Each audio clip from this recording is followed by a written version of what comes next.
Hey guys, Mantis here. We're gonna do a quick one. I haven't seen you guys in a while, but here are the runes of masteries. This is a master tier game we're gonna review.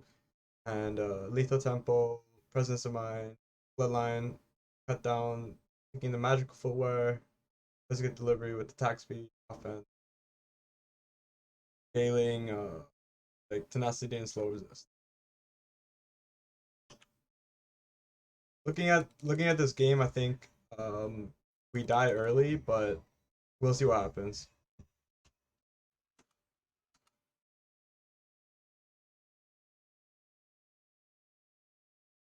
Seems like we're not covering the entrances, and always remember when you play solo queue, want to cover your entrances, right? Like you don't want to stack the same side because the off chance they do invade, just die, right? So by covering both entrances, you secure yourselves not giving up first blood, right? But in this game, it seems like you get caught out here. Fresh could have also probably started W here.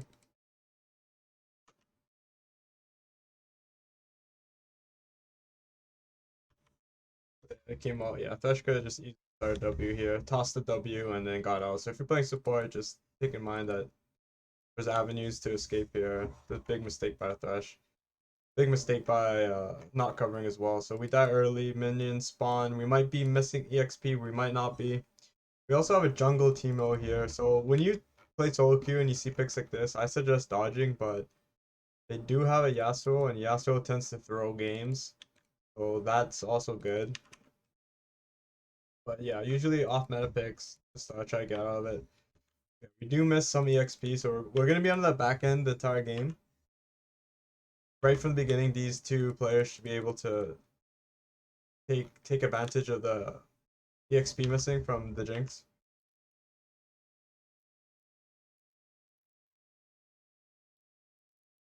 Her rockets to riddle down the range minions and then farming with her the switcheroo.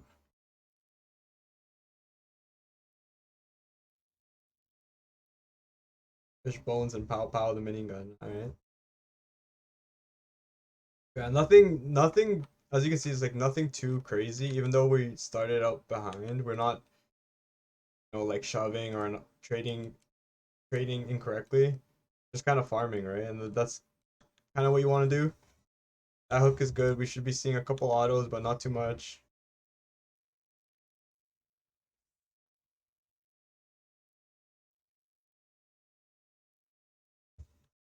As you can see that these two champions are stronger than the Jinx earlier, right? So even though it was a nice hook by Thresh,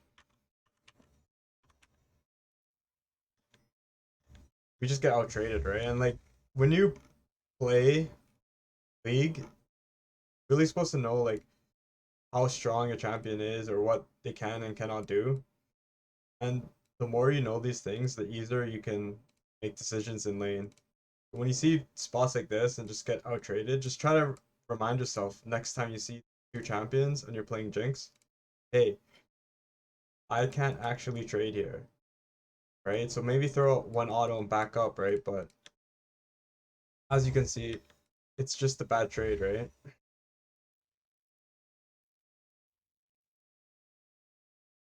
Perhaps Thresh didn't know that, or but we still have to play, right? So don't get too upset. Don't start flaming and try to farm as efficiently as possible. But also know that he can just combo, right? Once he gets his Q, he's gonna look to all in, and then has taken ignite as well. So this is something that you should think about in champ select or loading screen. He has ignite, so I can't really play aggressive on him because we have ghost, right? So we definitely don't win early. Emo invading, really good. It's like 50% of the time this will work for you for your team. 50% of the time it won't work for your team, and that's just balance of the game, right? So if you can notice a situation that's really bad, perhaps try to ping them off. But being at the other side of the map, you can't really do anything. You just have to focus on farming.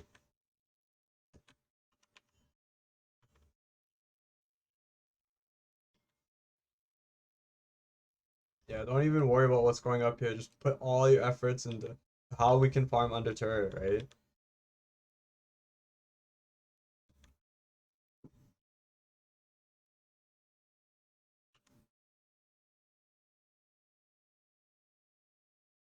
Yeah, so it seems like Yasuo roamed while Zed didn't, but can't really do it. So as you can see that he's just playing so far back right now, right?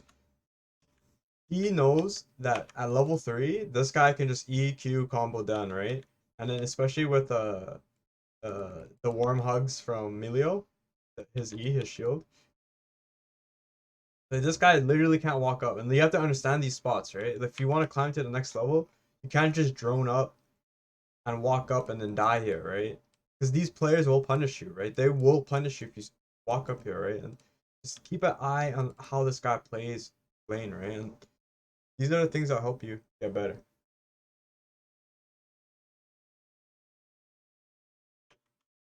Like super safe. So he used warm hugs on himself, which is whatever. Cozy campfire. I thought it was yeah, warm hugs. Yeah, it is.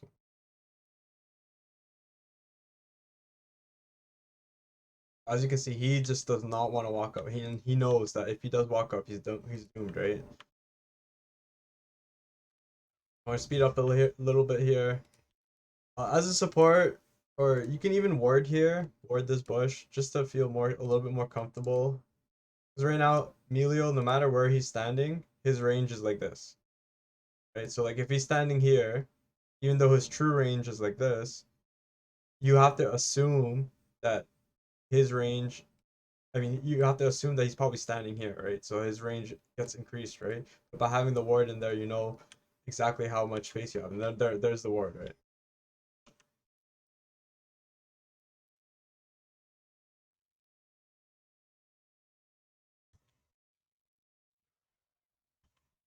It's like that the gank comes up. So this is just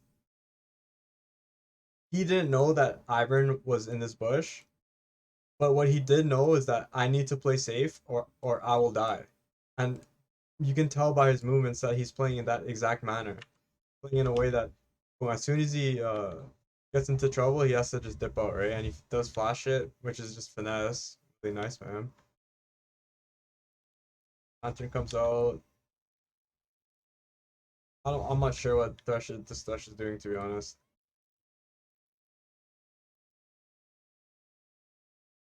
Good job by him understanding the situation. He literally can't walk up. And then yeah, sometimes you're gonna miss a big wave. That's just how it is sometimes in league, right? You got pushed out of the lane while it was crashing, and better players are gonna make use of these spots, right?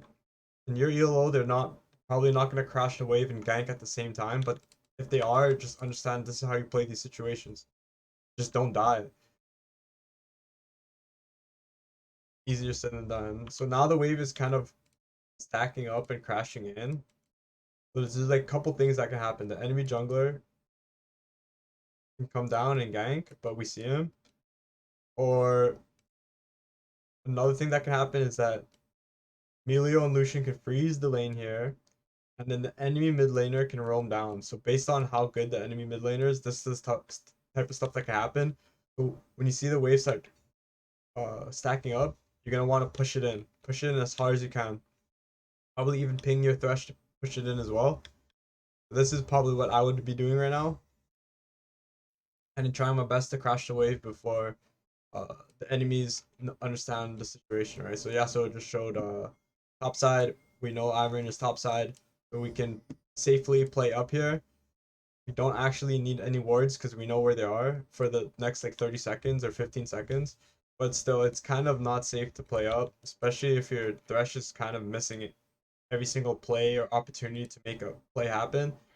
Kind of have to just lose your trust and say, okay, I'm just gonna back up here and not go for the plates.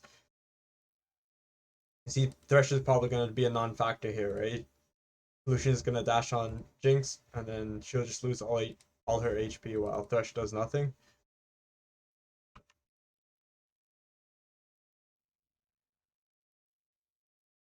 Along here, so he goes up to the river, picks up some of those candies. Probably also look for a pink ward there. Now he's letting the wave crash back in. Jinx is probably gonna wanna try to freeze the wave here and just keep farming. That's only thing that she can do right now. Yeah, wave is in the spot that really good for farming. Probably want to ward in that bush, but doesn't really matter right now. Seems like we're falling behind in other parts of the map, but definitely should be giving up. Really good hook by Thresh. It's just the damage is just not there yet, right?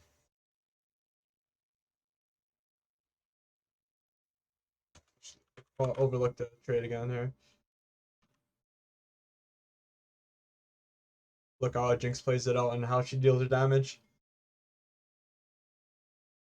Look, immediate chompers, pop the cork, fishbone, fishbone, pow, pow, pow, fishbone, fishbone, fishbone. End it with the range, fishbone, dodge the Emilio. Guy's just cracked, right? You'll get there though. But yeah, he's farmed really well under turret there. Waste the ward, yeah. On. So yeah, they this guy did a really good job by denying the ward there. Can't really do much now. We just have to back up. We don't know where jungle might come again, and seems like they're on Drake. We don't know where mid is. And now Thresh should be roaming a little bit here. This Thresh doesn't know.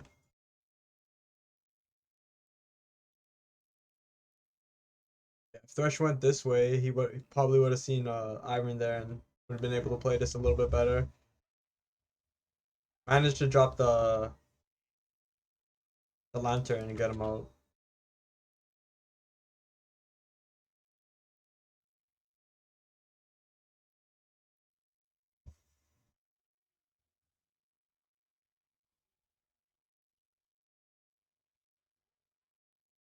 Pretty lucky he didn't die there. Thresh finally pressed the lantern, which is nice. So he stays for the wave. Notice that he instead of backing here, because the wave is they crash the wave and it's a cannon. It's more beneficial to stay, right? Just keep that in mind, right? Even though it's a spot that looks like it's easy to back, actually a spot that's uh we can farm the wave. But he's getting a little greedy here, which is I think is okay. We assume that Lucian and Miller have based, but they can easily be in these bushes and just kill them again, right? I don't want to check these brushes, right? So it seems like they were on Drake, so I definitely just need to back up here.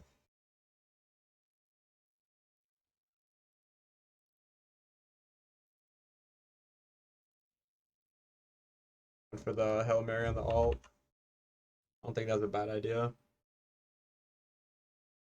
Okay, 12-minute video. I don't want to make it too long, so let's just speed it up here a little bit. Probably gonna be a couple deciding fights coming in the mid game here. As you can see, she's sitting back, waiting, waiting, waiting, and you just want to be up in CS, right? You don't want to be behind. You never want to be in the spot like 54 CS and this guy's 108. You know, even though this guy's been playing so back, so far behind, he's only down like only 18 CS, right? We recognize that he's alone. We kill him. This is just all execution, right? Kind of miss the chompers here.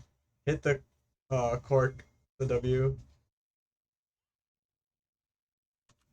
Kind of just have to watch this over and over again and ask yourself, what could I have done differently? What could I have done better, right? Obviously, landing the chompers would have been really nice there. And then obviously trying to dodge this Ardent Blaze. That's what it's called, right? Ardent Blaze right there would have been really good because it just gives them the extra damage. And then flashing the following piercing light, right? So yeah, if you can do that, you're a god, but most likely it's gonna be tough to do that. I'm not gonna say it's impossible because it's not. Gotta be really like on your A game. There he's in the bush, right? Moments like this, coming back to lane, really easy to derp out and be like, oh yeah, I forgot that they have an enemy blitzcrank, and boom, I'm dead, right?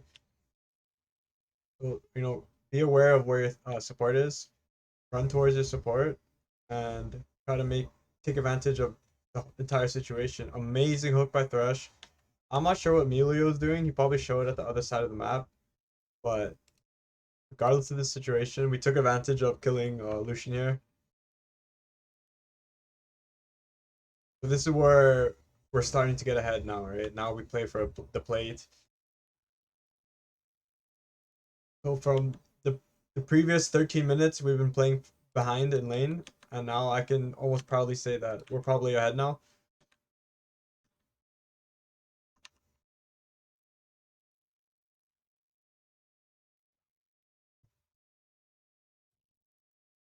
Jinx get its assist there.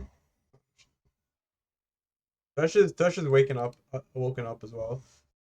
We have item boots, so it looks like it's kind of tied here. Emilio Charlatan. But this is how you kind of throw games.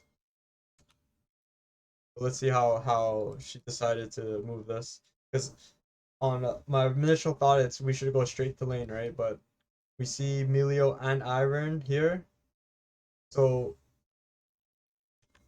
we can't walk up unless we have assistance from Thresh, or I don't believe that, to be honest. Maybe they're playing for the blue, defending the blue. I'm not too sure what the thought process here is, but by waiting in this bush, you just ultimately get to kill Emilio, right? So try to think for yourself, and I don't have the answers always, right? But in a spot like this, try to see why this Jinx waited in this bush, and try to probably emulate if the situation ever comes again, right? That's just huge, right? Can't really do much because of the Ivan, right? He might even die here. Wow. And just like that, you die so quick to Lucian as Jinx.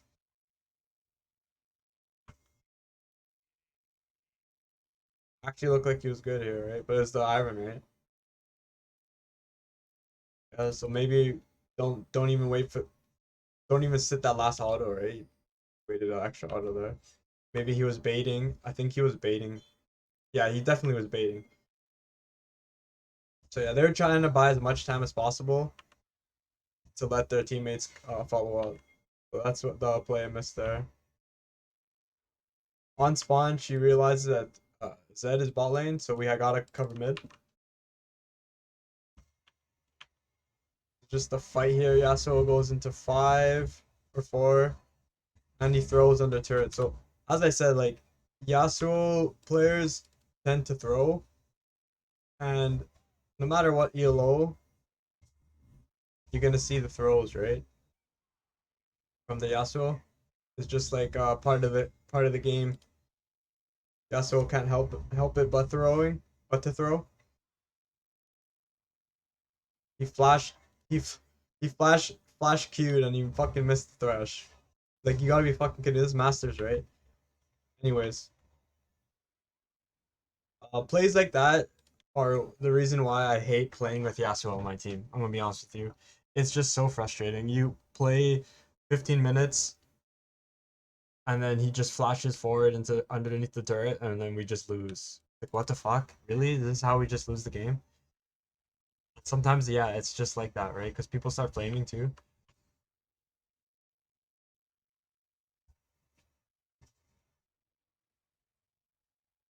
I mean, I don't understand what's going on right now. It's just solo queue. We just need to play consistently well. So as you can see, instead of going to the Drake, it's kind of unsafe. Even though we do have wards, right? It's a little bit unsafe to go, and you can see why, right? He just goes up and immediately almost gets trashed. It does, right? This is just super sloppy solo queue play. I don't think Jinx should have died here. I think she was playing a little bit too far up, but when your teammates are doing Drake, you kind of want to push the lane in. So the enemy team has to tend to the wave. If they don't tend to the wave, they miss EXP. But if you don't, if you the player do not push this lane in, then they will push and then rotate and steal the Drake. Right? So you're kind of in a bind, whether to push the lane or not, right? And most of the time it's better to push the lane. That's why he's kind of moved up here pushing because he understands this theory, right? But in doing so, he gets himself killed, which is absolutely sad. It definitely could have just walked away, right? In hindsight, yeah, looking really, really iffy. But we are playing Jinx, right? We should never give up, and we were getting shit on for like the past 16 minutes, right? Eventually, we're gonna start shining, and it's gonna happen very, very soon. So yeah, immediately go back middle. Zed is bot lane covering. Don't don't need to go top. Excuse me there. Play around here, support in the jungle. We're clearing wards. Waiting for the little grubby here. Rift. We see Melio. I just this guy is master tier, man. I'm just absolutely shocked at the way that this guy's playing. I think so fucking bad. And he like what he gets away too. Good job, Fetch. Wow, look at all those shields. I definitely disagree with the way Emilio's playing, but he has a lot of shields, which makes up for his misposition. Yeah, again, position, right? Playing with our support and jungle and not stepping too far up. We have an item, but we're there's pings, right? So we're staying. I'm not sure how much gold she has right now, but she might have an item or might slightly be off the item. I think after this we back. I think she's sitting on gold, so she just farms bot lane and goes back middle. So this is something that you see higher elo players do. They start farming two waves, and I personally think that if you're playing a carry like Jinx or like a super hyper carry, this is a good play. But if you're playing someone like Volibear, this is a terrible play. So as you can see, we she takes the cannon and then she snags the other cannon. Watch. But she just grabbed two cannon waves, right? Snags the other cannon, grabs the lantern from this guy, checks the brush, and then grabs this wave, right? So she only missed two melees from this wave, and she grabbed the cannon wave from this wave, right? So you can see how you can increase your CS by these type of movements, but it's very greedy. So you need to be playing the right champion. You can't be doing this with champions that fall off like Rek'Sai or Volibear. And then if you're playing jungle and you do this, then your teammates are gonna probably get really upset at you because you're hashtag stealing farm. But yeah, it's just a conversation to be had when you're playing the hyper carry, or you're just really fed and I don't know, just hyper carry. I don't want to say anything else than that. Well, it seems like someone's gonna be throwing soon, so probably him. So yeah, we're not. As you can see, he's not taking such crazy risks. He's not going for the super play, right? He's just playing within the bounds of his champion with it, and playing around his allies as well, right? That's kind of how you play ADC, right? This is the correct way to play. Daisy good.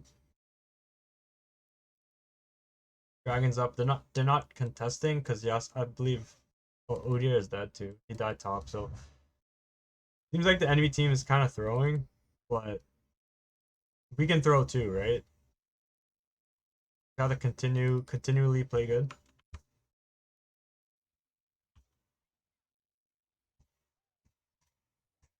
Now this guy's throwing, but I'm not too sure. That wasn't. I don't think what Lucian did was a play, but there might be other factors influencing his play, such as like flame or unwillingness to win, maybe tilt. But that was not a play. But I don't think that was a good play. The guy's master tier too. Just skip ahead. It seems like the game has opened up a little bit. And honestly, did Jinx do much? No, but she did her job, right? And that's what matters so much in this game. Just to be in those spots, to be able just to auto, right? Just to be able to do your job. It's so important, right? Playing around your ally, trust that he can land the hook. When he does land the hook, be able to drop the chompers immediately. Fishbone, fishbone, W, fishbone, dead, right? Easy.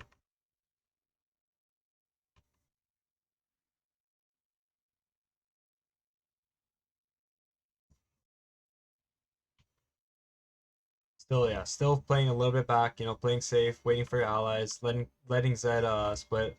So it seems like there's a clear play that's it's just let these guys split push while we hold mid. That's kind of like the game plan, it seems like. I think that's how the game's gonna end, right? And then as soon as Zed pushes, he roams middle, right? So it's just it's just how it's done. Now if they don't address this, then it gets pushed in, right? If Gwen isn't trolling by not put like Gwen needs to push, right? But she's not. It's fine. Probably looking for a double crowd while they fight middle.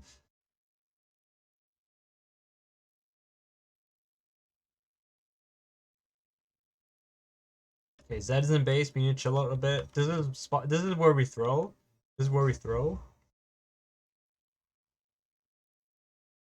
Yeah, we're playing back. We're playing back.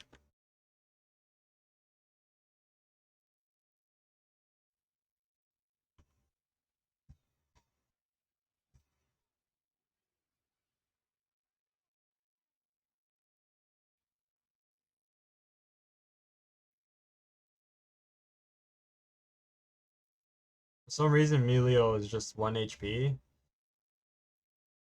So we know that Melio is in base, so it's time to fight. It's just one of those things that happen spontaneously, but if you are watching and paying attention to the map, you can really take advantage of these situations where the enemy is just in base and we can make a 4v5 or a fight that's in our favor. But it's really risky if your allies are in base and you're not paying attention. But you can do it. Yeah, we take Baron and end. It's up to that to play, and Yasuo is dead. I just don't know what this. I guess Timo wanted a Drake. He ego sprinted to the Drake.